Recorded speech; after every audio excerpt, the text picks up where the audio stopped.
Welcome to the London Luminaries, 15 heritage properties working together collaboratively to share our collective history. My name is Rachel Morrison and I'm the host for this evening. I have the sheer delight to welcome straight from Venice, the most fantastic chair, Professor Judith Hawley. Thank you, Rachel, and welcome to our audience. I think we've got a good crowd in tonight. So my name is Judith Hawley and I'm the chair for another in the London Luminaries lecture series. We have two speakers tonight, but before I introduce them, I want to tell you a little something about the London Luminaries, who we are and what we do. We represent a group of 15 historic properties working together to explore the history of the West of London. Each property provides the talk and the Luminaries supplies a platform for them. We volunteer our time to organise, publicise and then edit the talks. And we also arrange regular meetings with the Luminaries partners. And now we're partnering with other organisations to share these talks with vulnerable and homebound people. If you would like to support our work, do please make a donation through our new website. Sadly, this is the last in our present series of talks on the theme of love and death, but I'm delighted to announce that we are planning a new series for next year. We have a theme, but we're not going to reveal it to you just yet. And we also have new partners joining the Luminaries. So our speakers for tonight, as I said, we have two. The first is Mark Lambert. He's an experienced volunteer tour guide at Strawberry Hill House and Gardens. He has a degree in history and has a varied career in technical and financial services. Our second speaker has spoken for us before, and his name is Lee Prosser, who is Historic Buildings Curator at Historic Royal Palaces. He's responsible for Kew Palace, Kensington Palace, State Apartments, and the Hillsborough Castle in Belfast. Now, although our speakers are talking about different properties and different time periods, I think we're going to find that there are all sorts of interesting links between the two. And this is going to be a very fitting way, I think, to round off this talk on the theme of love and death. So over to you, Mark. Thank you. Good evening, everybody. Welcome to Strawberry Hill House. I'm standing in the gallery of Strawberry Hill House, created by Horace Walpole in the 18th century. It was opened in 1763 and Horace was so proud of it, he declared that he began to be ashamed of his magnificence. So in it, Horace was able to collect his famous collection of colourful portraits based on colourful anecdotes about the figures who were in the paintings. Horace was particularly interested in royal dynasties, and especially in that of the Medici family. Florence was his favourite place. He'd spent 6 months there during the Grand Tour, and royalty, sex and murder were his famous favourite themes. And here at the portrait at the end of the gallery, we will be talking about and focusing on this evening. It's Catherine de Medici. This portrait dates from 1561 from the studio of the artist Francois Clouet, the court artist to the Valois dynasty, the royal family at the time. Horace acquired it in the early 1770s. So 250 years ago, he would have been regaling his guests with the story that you are about to hear tonight. Catherine, the Dowager Queen of France, with 4 of her surviving children, is the iconic Black Queen, the woman in black and the most powerful and feared lady in Europe. Although Italian, she spent over half a century in the French royal family. When she commissioned this portrait, but she believed it would be the future of the Valois dynasty, but history tells us otherwise. It was, in fact, to be the end. And whether the artist, well, the artist never knew, but there's something about the painting that manages to capture that sense of doom. So love is a treacherous emotion. You will fare better without it. We Medici always have. That's attributed to Catherine. Rather sad and sinister words. And you have to put it into the context of maintaining royal power in 16th century Europe. We will see how love and marriage were inextricably linked with politics. And it was a case of Catherine and her ruthless pragmatism overruling almost everything else that she had control over. She had to protect the royal dynasty from enemies within the country and abroad. And that involved the art of negotiating strategic alliances through the method of marriage. If love proved to be an accidental byproduct, so be it. But usually it didn't. Now, just a pause for historical context, just so that you understand. We're familiar with the Tudor history in the 16th century in this country, but not so much with what was going on in France at the time. Now, the House of Valois had ruled for 250 years. If the Valois ran out of male heirs, then the throne would pass to their cousins, the Bourbon dynasty. Now, during the 16th century, Europe was fractured by the Reformation, with Northern Europe embracing the new Protestant faith, but in the South being rejected that faith. And converts in Spain were regularly persecuted as heretics. In France, they also did this initially, but with more than 2 million of the population, that's 12% of the population, embracing the new religion and led by the powerful Bourbon, southern France, compromise was necessary. Northern France was Catholic, and so was Paris. Also at the royal court, there were rival factions, the often estranged Protestants and the powerful ultra-conservative Guise family who controlled the army and the church. A strong king could have controlled these factions, but if you didn't have a strong king, then there was chaos. So the story of Catherine de Medici. Caterina de Medici was born just outside Florence in 1519. She never experienced parental love. She was orphaned at the age of 3 weeks when her father, the Duke of Urbino, and the Duchess, her mother, died. She was orphaned and survived the siege of Florence, which must have been pretty traumatic. She was then raised by nuns in a convent in Tuscany before her Medici Pope uncle, Clement VII, took her under his wing. But his expressions of familial and avuncular love must have proved hollow to the young Catherine's ears when she became a pawn in a geopolitical marriage between the papacy and the King of France, Francis I. Her dowry would fund a French war in Italy. And so in 1533, the 14-year-old Catherine arrived in Paris to meet her new husband, the also 14-year-old Prince Henri, because remember, the Medici rose through their financial success as a mercantile and banking family. So in France and other royal dynasties in Europe, the Medicis were often looked down on. But this didn't matter so much because Henri, her husband, was not intended to be king. He was not the eldest son. So it was considered pragmatic. Now, when young Catherine arrived in France, was she to experience the fabled home of romance and maybe even marital love? Well, no. If we could see the next slide, that'll show the couple together. Now, the first thing she experienced was her wedding night. Now, that was traumatic in itself and certainly not romantic. It was the custom of the king to witness the consummation of the marriage in the royal bedchamber. He commented that each had shown valor in the joust. Now, her husband proved not to be any Prince Charming. She was royally ignored. Although she did love the ground that Henri walked, it was an unrequited love. He was more interested in his mistress, who we'll come to in a moment.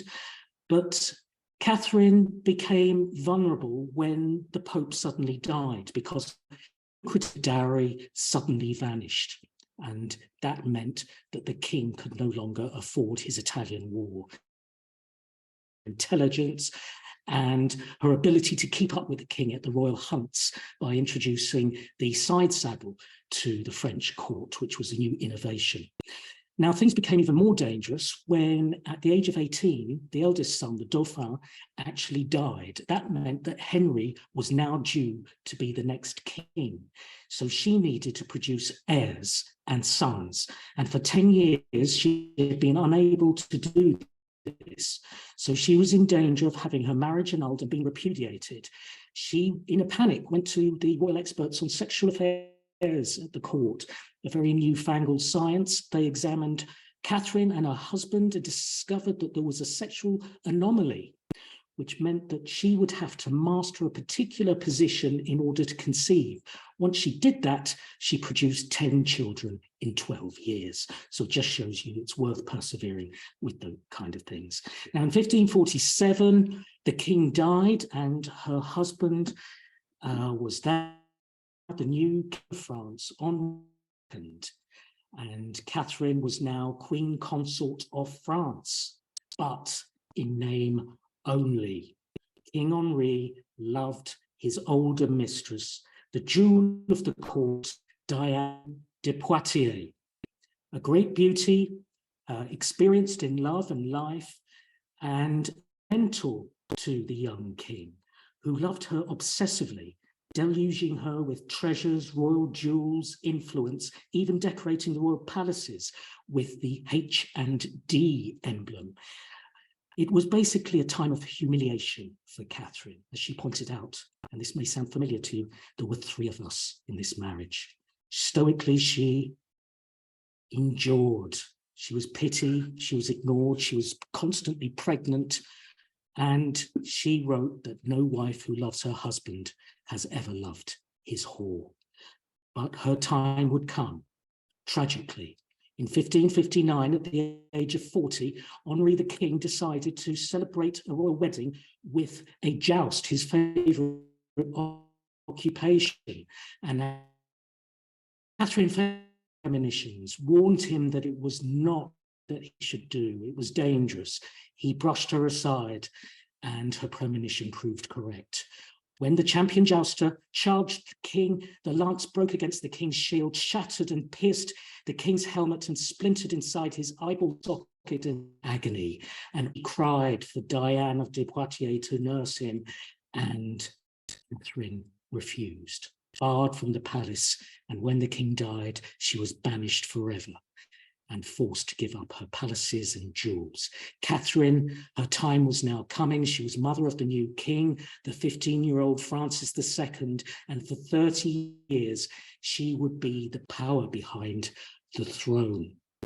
Now, Francis, the eldest son, did not live very long at all.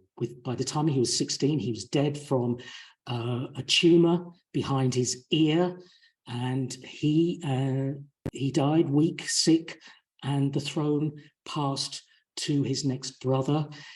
And his widow, Mary Queen of Scots, returned to Scotland, where she would one day have an appointment with an English executioner. So there is a constant theme of love and death running through this presentation. Now we're going to move on to the portrait of Catherine and her children. If we can just, yeah, that's it. And here we have, we've already seen it, but here it is in detail. We can see the characters labelled. Catherine, Dowager Queen, she's now regent, she's 42 years old, she's in black. This is her iconic look. She is defined as a widow and as a mother. She is a constant reminder of her dead husband, one dead king, and her dead son, another dead king. So she is in this portrait trying to reassure the nation, reeling from the sudden death of 2 kings in 2 years. She is presenting her next son, Charles IX. He's only 11 years old. You can see she's got his back, literally. She has her hands on him. She will run France for the next few decades during the time of the religious civil wars. Now, also we see down the youngest, the Duke d'Alençon, Francis. We see the future Henri III, the Duke of Anjou, on the right. This is 1561, and Margot in the middle. These people are all supposed to be on the same side. You're not supposed to know that they all hate each other. You're not supposed to know that they are sickly, physically weak, and not mentally strong. That's why Catherine has to be the power. She must be constantly the figure of continuity. So let's move on through the 1560s to see her children growing into adulthood. So if we can see that next slide. That's it, yes. So here we have Charles IX. Remember, he was the new king. Now, here he is with his new bride, Elizabeth of Austria. This has been managed by Catherine, his mother. The Habsburg were one of the most important royal dynasties. She was in love with Charles. She was devoted to him. But Charles was weak. He was dependent on his mother. He couldn't make decisions. And despite being in awe of her beauty and piety, he continued with his mistress, and the marriage was childless. Now, the religious civil wars had broken out between the Protestants, who were known as Huguenots, and the ruling Catholics. Catherine tried to manage the situation with compromises, but the more she offered compromises to the Huguenots, the more it enraged the Catholics at court. And the more she tried to reassure the Catholics, then it made the Huguenots suspicious. So she came up with a plan. What if she married her daughter, Marguerite de Valois? She is Catherine's least favorite child. She is the rebellious one. She has already been rejected by the King of Spain and the King of Portugal, but she is accepted by the Huguenot leadership. And Henri III of Navarre is the leader of the Huguenots and part of the Bourbon family. They're cousins. For a wedding, which will bring the Huguenots to Catholic Paris to celebrate union. Fortunately, Charles on the left starts to fall under influence.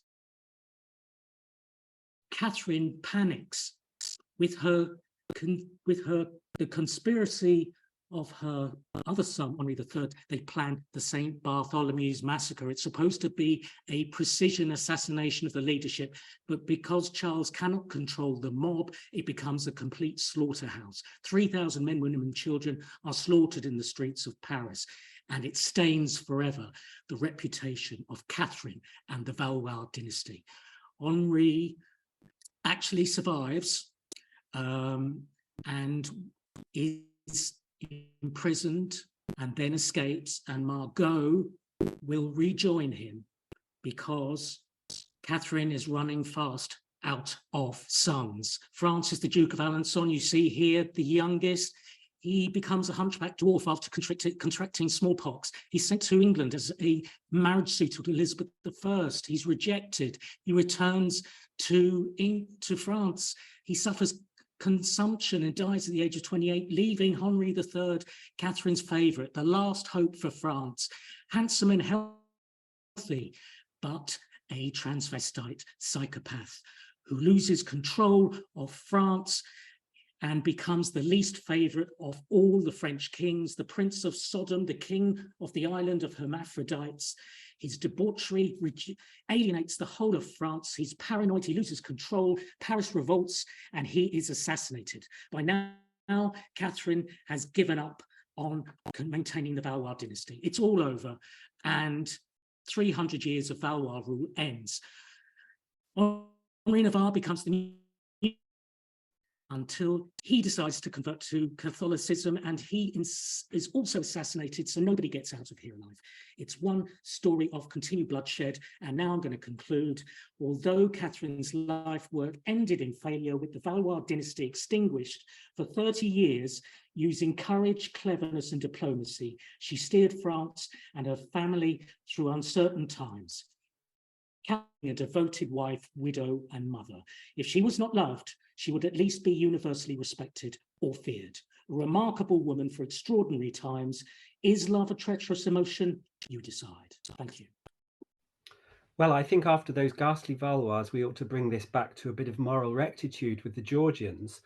I wish I could have brought this to you from Kew Palace, but unfortunately it's been put to bed for the winter. So you just have to look at this lovely picture of our jewel box of a building.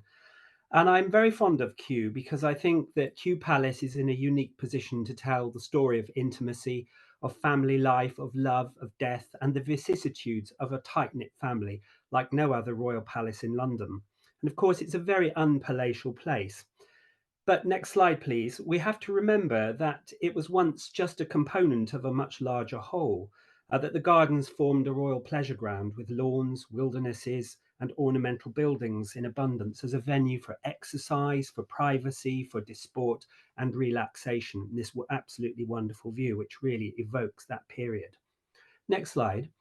What survives today, of course, is one small building, which once included, or rather a small building which was once part of a larger complex that included a very large Palladian mansion, which today we call the White House, which was by degrees the house of the Prince of Wales and latterly the King at Kew, and another called Richmond Lodge, which was a small retreat down on the golf course today near the pagoda, both of which were swept away in the later 18th century.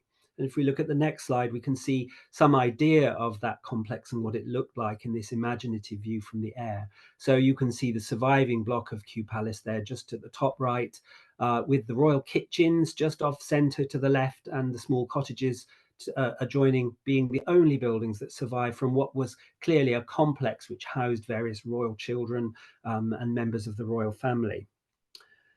When you visit Kew, next slide please, what you find is a very domestic house today, decorated to the time of around 1804, when its most famous occupant, King George III, was kept in the house in close confinement after displaying signs of mania or an illness that was then interpreted as madness. Whether he had porphyria, as the medical profession suggests or has done since the 1960s, or whether he was bipolar remains to be argued, I think. Upstairs, we have a view like this of the Queen's boudoir with its wonderful green verditer wallpaper and its fitted carpets, very much up to date for the time as a reflection of the tastes of George III. Downstairs, next slide please, you can see the King's dining room with a portrait of by Nogaria van Dyck over the fireplace, which is quite an important painting because the King's mad doctors used that painting as a pretext, asking to see it to be admitted into the King's presence, where they could put him under confinement and place him in a straitjacket. And upstairs, with the next slide, you can see the room where Queen Charlotte died and spent the last years of her life in her bed of white dimity with green lining and the green wallpaper again. And she died here in that very chair that you can see, bringing royal life at Kew to an end. So Kew is a special place. It's a stage which tells the story of 4 generations of the Georgians and their loves which I think emerged out of the coldness of the 18th century diplomatic alliance, but sometimes genuine romantic love. But we also have to think of parental love, of families born and raised, and then also forbidden love, born out of the pent-up frustrations of a restricting royal protocol and the willfulness, it has to be said, of bad princes. And in some ways, that is the story of Kew in the 18th century. Let's have a look at the next one. That's it. Lovely. Kew really came into being, Royal Kew, as a part of an act of vindictiveness, the simmering resentment of George I towards his son and his daughter-in-law that you see here, George, Prince of Wales, later George II, and Caroline of Ansbach, a young princess, orphaned at a young age and brought up in the court of Prussia. And you can see her here in this portrait with her favourite son, the young William, Duke of Cumberland, who was to go on to become the man we call the Butcher of Culloden today, so a person of notoriety. She married George in 1705 when the chances of the Hanoverians of succeeding to the British throne were still relatively remote. But she was considered the most agreeable princess in Germany. She was astute, intelligent, bright, and amusing. And it seems to have been a marriage of mutual attraction. Caroline had in fact turned down other suitors before, so we can be sure that what they expressed towards each other was genuine love, tinged with the diplomatic necessities of the age.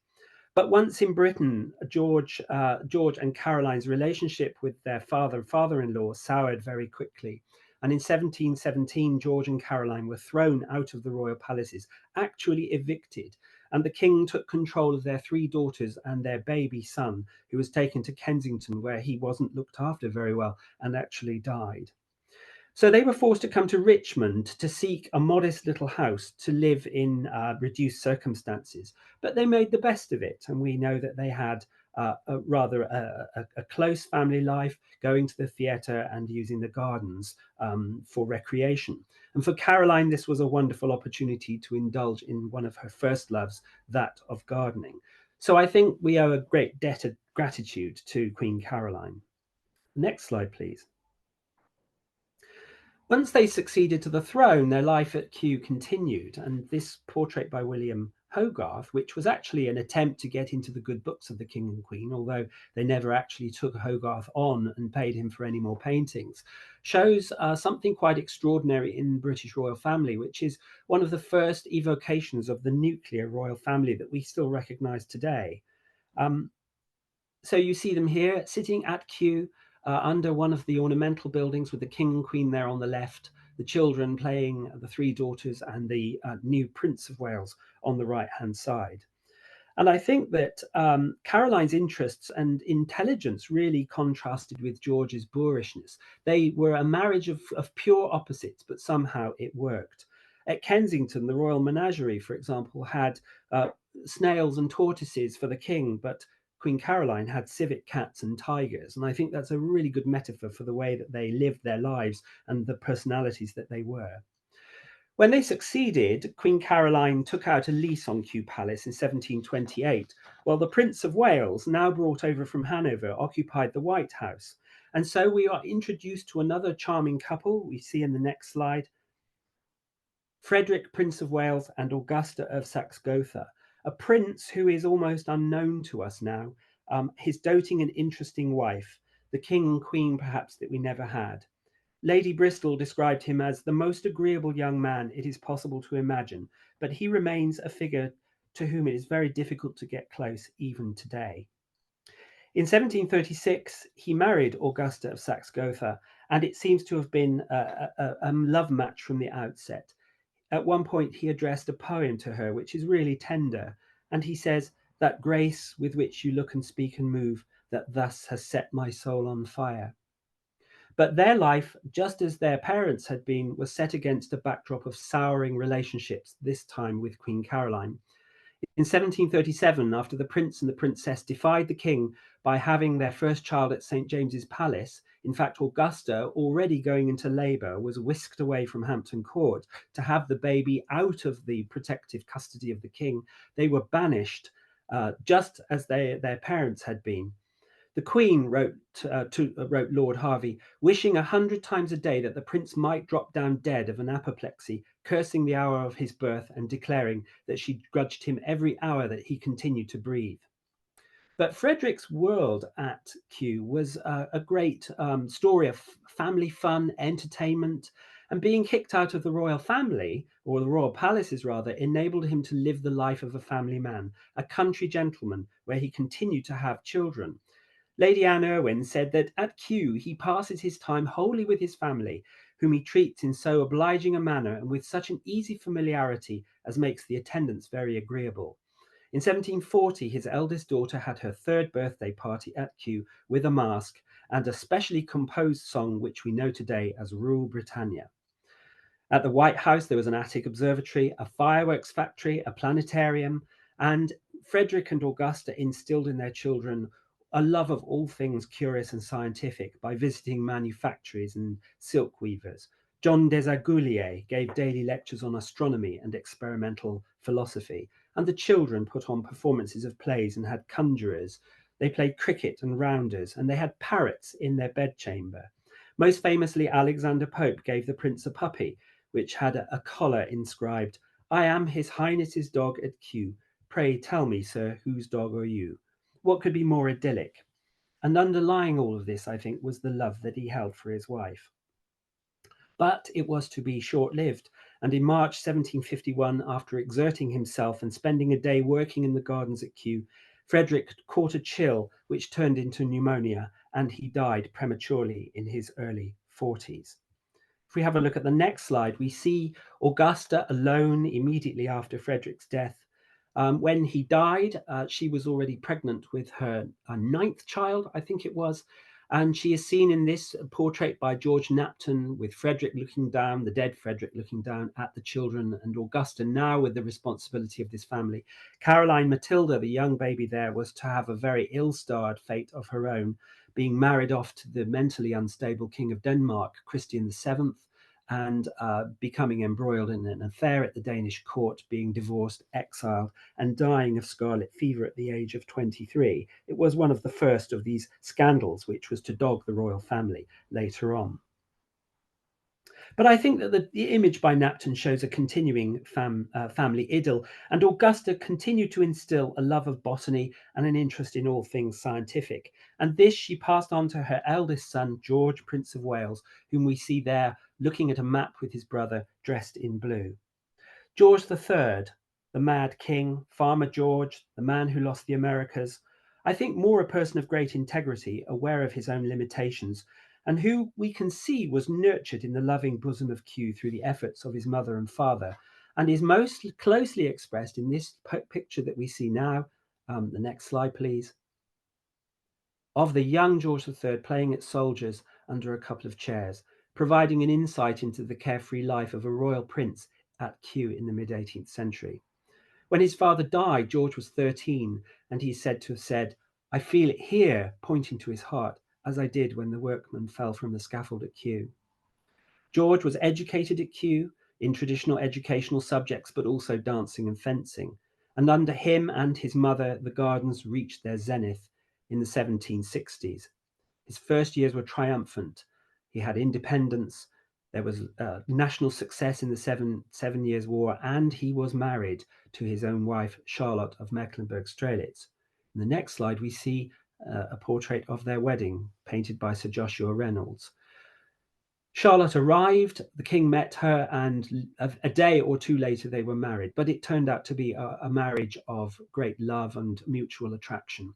And it's said that when Charlotte arrived, she was given many diamonds, which she put on a stomacher, one of the garments that women would wear over their breast. And as the queen walked down the aisle, the diamonds made the stomacher heavier and heavier and lower and lower. And by the time she got to the altar, it was said that the congregation had seen more of the queen than the king had. But they brought youth and vigor to the monarchy. And as they were married through their reign, they brought a more sort of placid profile to the monarchy. If we have a look at the next slide, we can see the cozy portraits later in life of Farmer George, closer to the nation, a more popular and accessible king than his predecessors. And soon enough, they began to produce the first of their 15 children that we see in the next slide. So the third generation brings their children up at Kew in the same round of family life, perhaps not as boisterous, but Kew definitely being the nursery and the formative area for the future.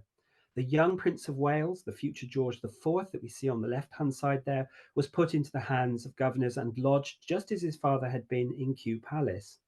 Queen Charlotte referred to her children as la bande joyeuse, but after the 1770s, things began to change as the children grew up and demanded more independence, and as their attentions turned to other things. And the next slide shows us that their family was tinged with sadness, and is epitomized by their favorite son, Prince Octavius, who is seen here at the age of 4. Their youngest son, Alfred, died in August 1782, aged just 18 months. He probably had some kind of congenital condition. But the king said, "I'm very sorry about poor Alfred, but had it been Octavius, I should have died too." And just 9 months later, shortly after he received a smallpox inoculation, Octavius too died. And it's believed that this began to send the king on the road to the illness which he was to suffer later in life. Let's turn now to the fourth generation, the future George IV and his siblings. The fourth since the arrival at Kew, but with George, the reversion to type of the Hanoverian prince, a model of dissolution. Nothing epitomizes this more than George, Prince of Wales, who of course we know as the Prince Regent and George IV. But he was bright and intelligent, and George III had tried his best to instill in him the values that his father had instilled into him. And he warned him, and I quote, "In the exalted station you are placed in, Every step is of consequence, and your future character will greatly depend in the world on the propriety of your conduct at the present period. I mean, gosh, it sounds like a quote from The Crown, doesn't it? But it fell on deaf ears. At Kew, he was educated and introduced to the dissolute practices of his adulthood. And we see in the next slide one of the subjects of that. He initially fell in love with Mary Hamilton, the attendant to his sisters, the princesses, but then Perdita Robinson, an actress and a woman he called the most beautiful woman that ever I beheld. There were secret late-night assignations at Kew with Perdita smuggled into the palace, and there's assignations taking place there. But the ardor cooled, and Perdita later blackmailed the king with his letters and had to be paid off. Next slide, please. Here we have one of the popular satires of the day of Florizel and Perdita. Florizel, of course, being the Prince of Wales, represented by the Prince of Wales feathers on the right, and I think on the right-hand side, King of Cuckolds, it says, which is a really interesting reflection on the time. But the next slide shows us that love can sometimes be stifling and overprotective as well. And this is certainly the case with the daughters of George and Charlotte. While the sons escaped into the navy and the army, they were forced to stay at home. And this print, The Anti-Saccharites, quite famous, not only lampoons the frugality of the king and queen who are drinking tea, but not having any sugar, but also the miserable lot of the daughters. And things were made worse by the overprotectiveness of the queen during the illness of their father. In 1804, the Duke of Kent had remarked that the princesses, his sisters, were low, depressed, and quite sinking under it. And in 1805, Princess Elizabeth, let's have the next slide, please. Here we see the daughters. Elizabeth remarked that we are still at this beautiful chateau, ironically, sarcastically referring to Kew Palace. And in a letter, we go on vegetating as we have done for the last 20 years of our lives. The naughtiest of the daughters, Sophia, that we can see here in this picture, became embroiled with the king's middle-aged equerry, General Garth, and cooped up in the palace. You can imagine that they turned in their frustrations to anybody who would pay them any affections. The result was a son, a young boy called Tommy Garth, and Sophia was sent away from the king's presence under the pretext of spasms and cramps to give birth somewhere private. The scandal was common knowledge. Little Tommy Garth would be paraded at Weymouth under the very nose of George III, who of course was the only person who remained oblivious. This meant that poor Sophia had no marriage prospects after this, and she died an old blind spinster at Kensington Palace in the 1840s. Some did escape, however. The next slide shows us that the Princess Royal and the hereditary Prince of Württemberg were married in 1797, and so she escaped. You can see in this wonderful Gillray the enormous belly of the Prince of Württemberg, whom Napoleon said of, God had created him to see how far skin would stretch. But scandal also attached itself to the pair's youngest child, Princess Amelia, that we see here, who was, the next slide please, who was one of George's favourite daughters and had a genuine love for Kew, but whose last years before her early death at the age of 27 of tuberculosis was marked by her falling madly in love with another one of the king's equerries, as General Garth had been, Charles Fitzroy. But this was a love that was, whether it was requited or not, we don't know, but it was a love that she kept secret until her death. Next slide, please. The last slide I'm showing you revolves around the final death which brought an end to royal living at Kew, that of Queen Charlotte, who died in her bedroom on the 17th of November 1818.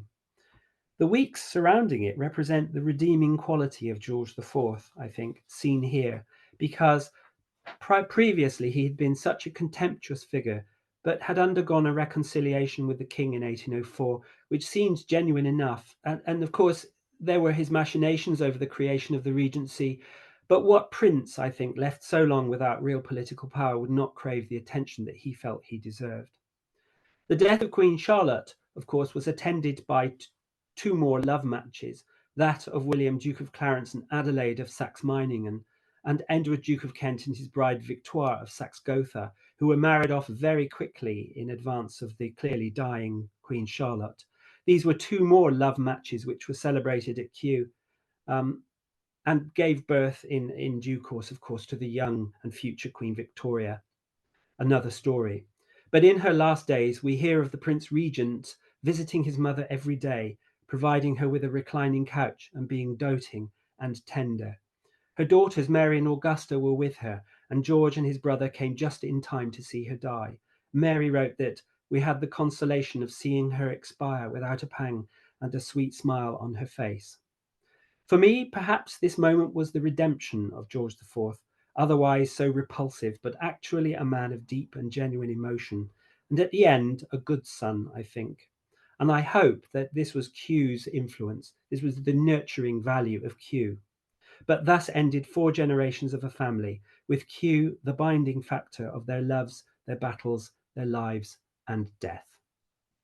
Thank you, Mark, and thank you, Lee, for amazing stories it's extraordinary what you can derive from one picture, or how lots of pictures put together give you such a sequence of extraordinary stories. If you have missed any of our talks, or you want to watch any of them again, do please check the London Luminaries website, where you'll see the entire series that's there for you to watch. And I think you're going to find that there are connections between those talks. I'm thinking of some already.